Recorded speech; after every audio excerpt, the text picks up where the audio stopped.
I'm a truth seeker, I've said this before, to my own detriment. Anyways, we are putting miters now on the bottom edges, so it goes in the box pretty smooth, doesn't hit or hang up on anything, and I can angle it any way I'd like. Here I'm just chewing away some material so that the inside can have a rounded profile and match the bottom of the watch block. And that is just so it looks good, honestly, it serves no other purpose. Removing waste like this always reminds me of those chiropractic videos you see online, where someone's getting the people's elbow on a massage table, while somebody off camera is just crinkling an empty plastic water bottle. No, I specifically did this chisel part for the aesthetic and for the satisfaction, because it is rather pointless, because in the next shot, I pull the angle grinder out.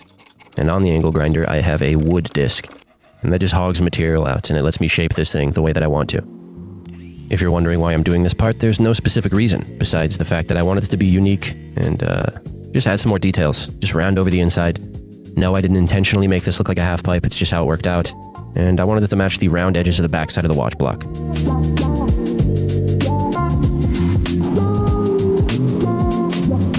There you go, half pipe, lovely.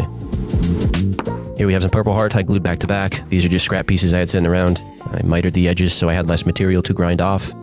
I don't think I did it on the backside, which I should have, because I also have to round over the bottom there. And as you can see there, I did set up a dust hood of sorts with a dust collector attached to it, because these fine particles are very dangerous. And I don't know if you knew this, but if you don't have a dust collector, you do have a dust collector technically, and it's called your lungs. They're going to do the job if you don't do it, so set something up and save yourself so you can vape for another 20 years. Here I'm just choosing the placement for the pins. I did brass rods in the sides here, and this is how I wanted it to sit in the case. I'm a big advocate for mixing mediums.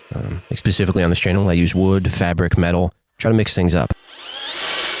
If you're wondering why the watch block is so wide when a watch is, relatively thin on the wrist, it is so that I could cut the ends off after I drill these holes, and these little pieces that come off will go on the interior of the box. I take these over to the bandsaw and I cut little passageways, and this is where the brass rods that are sticking out of the sides of the watch block are going to drop into.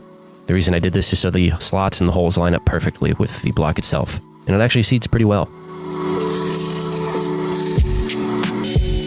Here I have one of these zebrawood slats from the tambour door, and this is the piece that's closest to you. It's the first piece in the run, and I'm notching out so that I can put a handle on this thing.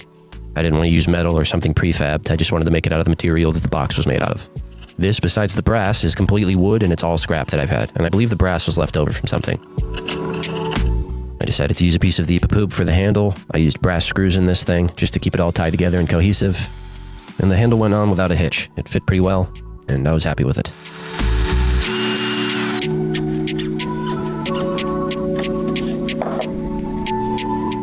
I always do a dry fit whenever I'm doing a tambour or anything like that. A previous project recently, I didn't do one. It worked perfectly. I mean, I've done too much of it at this point, I think is what that says. But always do a dry fit. Make sure the slot is parallel on the sides there, or if you're doing it vertically, the top and the bottom, make sure your plates that the tambour slats are between are parallel to one another.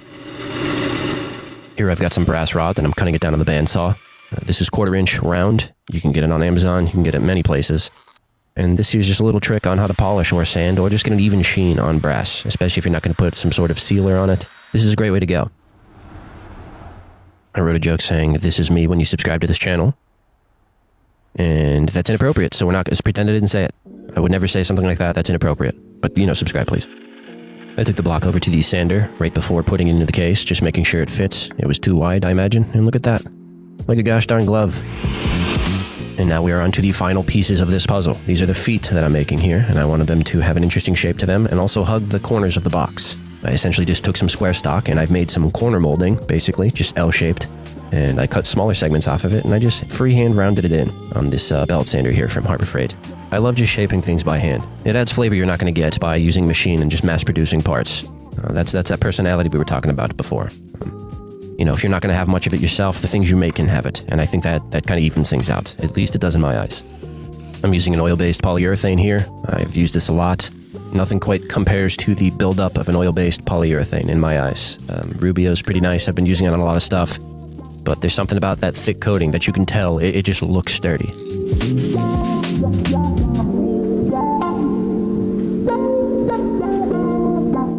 And now I can completely negate what I said earlier about this just being wood with the brass dowels. I forgot about the leather. I don't know how, but we're leaving it in because we're being honest on this channel. And this was my solution. I didn't like those colors. The rainbow color there. No offense to the gays.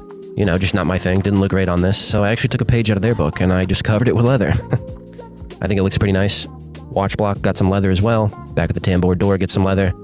I used a water-based cement here, a water-based contact cement, and I regret it because it seeped through the slats and I had to clean it off, and it took a long time. So if you're ever gluing anything up, like the back of a tambour door, or just anything really where there's gaps and creases for something to seep through, like a water-based contact cement, just use a spray-on contact cement. I have one linked in my description. If you click the link, it'll take you to my Amazon, and everything I use on this channel is in there. So, you know, it helps support the channel, and I appreciate it. I appreciate it very much. These little brass nails in the back are just a little touch I like to add to these things. Maybe in a past life I did a bunch of horseshoeing. Something primal in me enjoys putting these nails in. I don't know what it is. And that's the watch block done. Now we're moving on to the door. Just put the leather on. Make sure you apply enough pressure once your contact cement is dry. And you have to make sure you do the worm with the door. There you go. 3 worms. I mean, that's just the industry standard. Here I'm putting a leather on the rainbow. Beautiful. Put chaps on the old gal. Beautiful. I put a little relief in the back of the door. This just gives us a little wiggle room in that slot so it can slide around a bit. You don't want it binding up. I put the door in through the bottom of the case, and normally I'd put strips to lock the door in place so it can't slide out the back. But this sits inside of that walnut case, so the bottom of the walnut case will prevent this door from falling out of the track.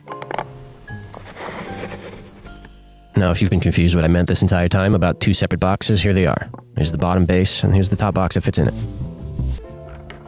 My friend Seth was out of town. He's who I made this for, and his Rolex was with him, so I couldn't use it in these final shots. So I put my Casio in there, which is just as good in my opinion.